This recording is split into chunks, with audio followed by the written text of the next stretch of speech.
तो बिहार चुनाव प्रचार अब जोर पकड़ रहा है। आज जहां प्रधानमंत्री ने कई सभाएं की बिहार में, तो वहीं राहुल गांधी भी पहुंचे हैं और कांग्रेस प्रत्याशी के पक्ष में वोट अपील करते हुए नजर आ रहे हैं। भागलपुर से कहलगांव से ये सीधी तस्वीर आपको दिखा रहे हैं। आप जब शहर और गांव के बीच में फंसे थे, आपको याद होगा उसका कारण था नरेंद्र मोदी जी ने, नीतीश जी ने गांव को भी खत्म कर दिया है, शहर को भी खत्म कर दिया है और आप बीच में फंसे पड़े हो। हम शहर की रक्षा करते थे, हम गांव की रक्षा करते थे और मैं आपको बता रहा हूं, अगर इस देश को आगे ले जाना है तो शहर की रक्षा करनी पड़ेगी, गांव की रक्षा करनी पड़ेगी, मजदूर की रक्षा करनी पड़ेगी, किसान की रक्षा करनी पड़ेगी, छोटे दुकानदार की रक्षा करनी पड़ेगी, व्यापारी की रक्षा करनी पड़ेगी। मुश्किल यह है कि नरेंद्र मोदी और नीतीश जी चुने हुए लोगों के लिए सरकार चलाते हैं। आप देखना, छोटा सा उदाहरण देता हूं आपको। आप आज घर जाओगे, मैं भाषण चल रहे हैं बिहार में, मेरा भाषण चल रहा है, तेजस्वी जी का है, मोदी जी का भाषण होगा। आप एक काम करना, आप टीवी ऑन करना और टीवी को देखना। आपको टीवी पे ना कांग्रेस दिखेगी, ना राहुल गांधी दिखेगा, ना तेजस्वी यादव दिखेगा, आपको टीवी पे सिर्फ नरेंद्र मोदी दिखेंगे। अब आप अपने आप से सवाल पूछो, ये नरेंद्र मोदी को 24 घंटा टीवी पे डालता कौन है?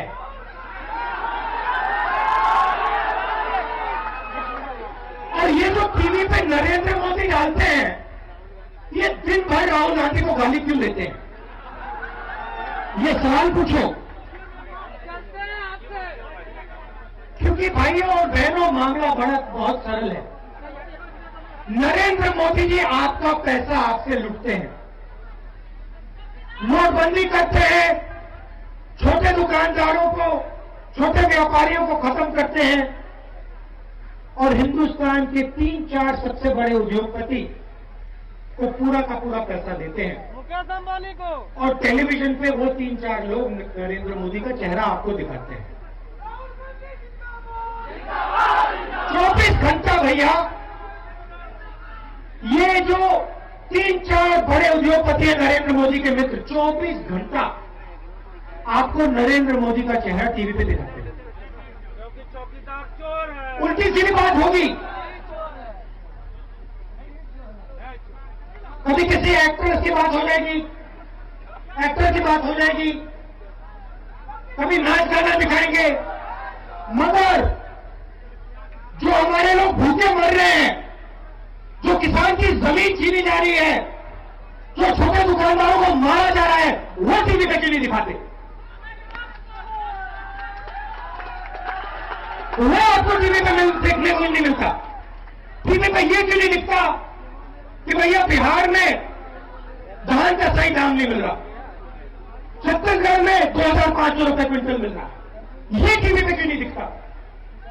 ये टीवी पे क्यों नहीं दिखता कि किसानों की जमीन छीनी जा रही है, हजारों किलोमीटर जमीन छीनी जा रही है? ये क्यों नहीं दिखता? क्योंकि वो दिखाना नहीं चाहते, वो सच्चाई नहीं दिखाना चाहते हिंदुस्तान की। मगर सच्चाई से कोई नहीं भाग सकता। सच्चाई ये है कि बिहार की जनता के पास रोजगार नहीं है। सच्चाई ये है कि बिहार के किसान के पास कुछ नहीं बचा। सच्चाई ये है कि बिहार का मजदूर भूखा मर रहा है। इस सच्चाई से बिहार की जनता को कोई नहीं बचा सकता है।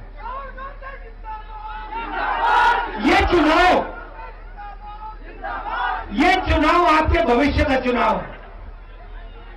और आप मुझे जानते हो, मैं आपको एक बात बता देता हूं, अगर गठबंधन की सरकार, यूपीए की सरकार बिहार में बनेगी तो मैं आपको एक गारंटी दे रहा हूं, आप लिख लीजिए, वो सरकार सबसे पहले आपको देती है, न प्रदेश को देती है, न भारत को देती है, कांग्रेस पार्टी सिर्फ हिंदुस्तानी को देती है। अगर आप हिंदुस्तानी हो, आपकी कोई भी जात हो, कोई भी धर्म हो, कोई भी प्रदेश हो, कोई भी भाषा हो, आप हमारे हो, हम आपके हैं। और बिहार में सरकार बनेगी तो सबकी सरकार बनेगी, सबकी सरकार बनेगी, सबकी इज्जत की सरकार होगी और आपको विकास देने का काम करेगी। बिहार ने हिंदुस्तान को बहुत कुछ दिया है, बहुत कुछ दिया है। पंजाब में मैं जाता हूं, खेत में काम कौन करता है? बिहार के लोग।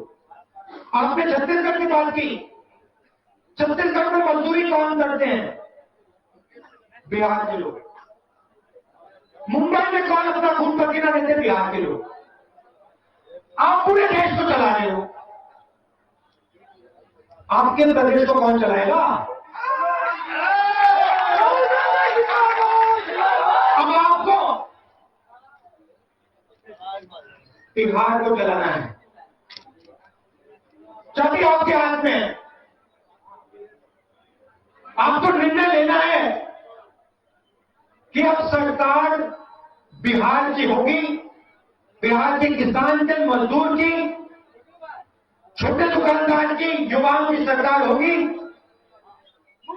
और वही सरकार बनेगी जो बिहार के युवाओं को रोजगार देके दिखाएगी। भाइयों बहनों, छत्तीसगढ़ में रोजगार की कोई कमी नहीं है। छत्तीसगढ़ में अर्थव्यवस्था तेजी से आगे चल रही, मैं आपको बताता हूं क्यों। छत्तीसगढ़ में हमने पैसा किसान को दिया, सीधा हमने कहा देखो तुम्हें सही दाम मिलेगा।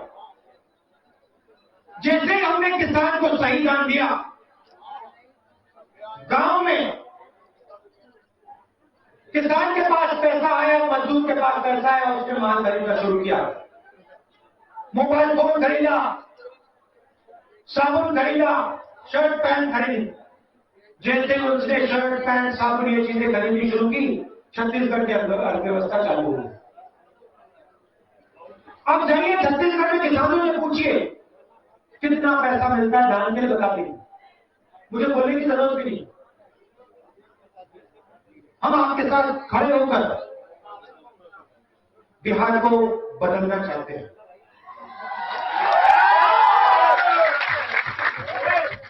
आप दूर दूर से आए, इतने प्यार से आपने मेरी बात सुनी,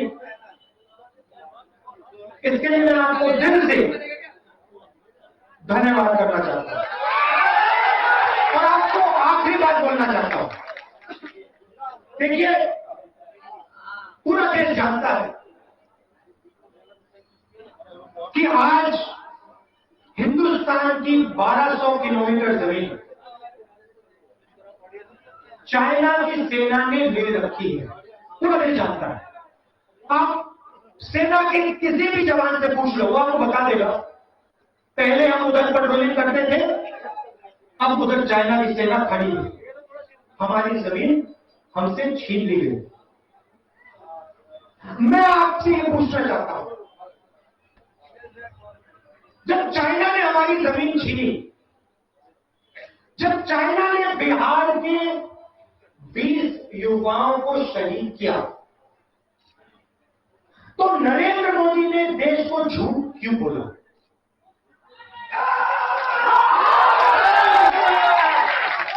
नरेंद्र मोदी ने देश को ये क्यों कहा कि हमारी जमीन किसी ने नहीं ली? नरेंद्र मोदी ने ये क्यों नहीं कहा कि मेरे 20 जवानों को शहीद किया गया है। मैं चाइना को दिखाने जा रहा हूं हिंदुस्तान की क्या शक्ति है। नरेंद्र मोदी ने ये क्यों नहीं कहा, मैं आपको बताता हूं, क्योंकि पिछले 6 सालों में नरेंद्र मोदी जो अपने आप को नेशनलिस्ट कहता है, देशभक्त कहता है, नरेंद्र मोदी ने देश को कमजोर कर दिया है। आज हिंदुस्तान कमजोर है। आज हिंदुस्तान की अर्थव्यवस्था दबी हुई है। आज हिंदुस्तान का किसान कुचला हुआ है। आज हिंदुस्तान का छोटा दुकानदार घबराया हुआ है। इसीलिए चाइना हिंदुस्तान के अंदर घुस पाया। नरेंद्र मोदी जी को झूठ बोलना बंद करना चाहिए। नरेंद्र मोदी जी को इस देश के युवाओं को यह जवाब देना चाहिए चाइना को हिंदुस्तान से इस देश पर बाहर उठा के फेंकेगा। आज आते हैं, कहते हैं मैं जवानों के सामने सिर झुकाता हूं। नरेंद्र मोदी जी, पूरा देश जवानों के सामने सिर झुकाता है। पूरा देश जवानों और सेना के साथ खड़ा है।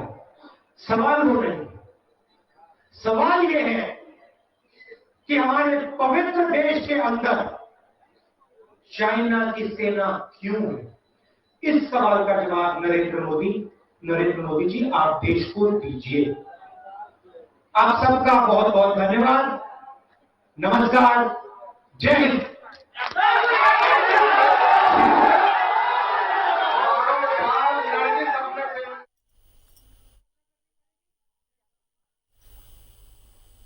तो राहुल गांधी भी चुनावी सभा को संबोधित कर रहे हैं भागलपुर में। फिलहाल इस बुलेटिन में इतना ही। खबरों के लिए बने रहिए न्यूज़ 11 भारत के साथ।